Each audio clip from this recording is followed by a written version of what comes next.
আজি আমাৰ কেৰিউ 365 এনজিঅ'ৰ অধীনত প্ৰথমবাৰভাৱে দৃষ্টিহীন খেলুৱৈৰ ক্লাব মেচ আৰম্ভ কৰা হৈছে।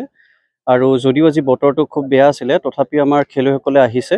এতিয়া দুটা টিমৰ খেল হৈছে, গুৱাহাটী ৰয়েল কিংছ আৰু সৰ্থেবাৰী ইউনাইটেড ক্ৰিকেটাৰ্ছ, ব্লাইণ্ড ক্ৰিকেটাৰ্ছ। আৰু ইয়াতে অসমৰ বিভিন্ন খেলুৱৈ, দৃষ্টিহীন খেলুৱৈ আহি ভাগ লৈছে। আৰু মই আশা কৰোঁ অনাগত সময়ত ব্লাইণ্ড ক্ৰিকেটৰ যি ক্লাব মেচেছ আছে সেইখিনি হ'ব অসমত, আৰু দৃষ্টিহীন ক্ৰিকেট আগুৱাই যাব বুলি মই আশা কৰিছোঁ। যেনেকৈ মৰাণ ব্লাইণ্ড স্কুলৰ পৰা আহিছে, mission Shankar mission blind high school Nagaon বৰহমপুৰৰ পৰা আহিছে। তো বিভিন্ন ব্লাইণ্ড স্কুলৰ পৰা আহিছে, আৰু কিছুমান চাকৰি কৰা কিছুমান আপোনাৰ এডাল্টো আহিছে। আৰু লগতে তেওঁলোকে প্ৰশিক্ষণ লৈ আছে আমাৰ মাছখোৱা ঈদগাহ ফিল্ডত আৰু সময়ে সময়ে।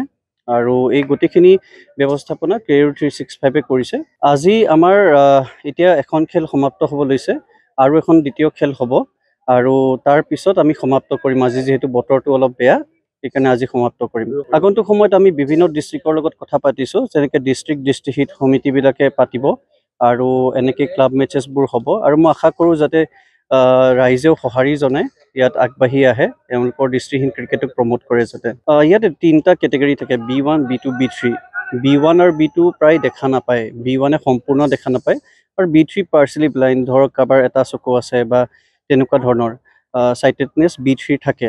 আৰু তেওঁলোক শাৰীৰিকভাৱে সক্ষম নহ'লেও দৃষ্টিহীনৰ ক্ষেত্ৰত, কিন্তু তেওঁলোকৰ মনৰ যোনটো আগ্ৰহ, তেওঁলোকে যথেষ্ট আছে, আৰু তেওঁলোকে আমাৰ নিচিনাই সমভাৱে আগবাঢ়ি যাবলৈ তেওঁলোকে বিশ্বাস কৰে।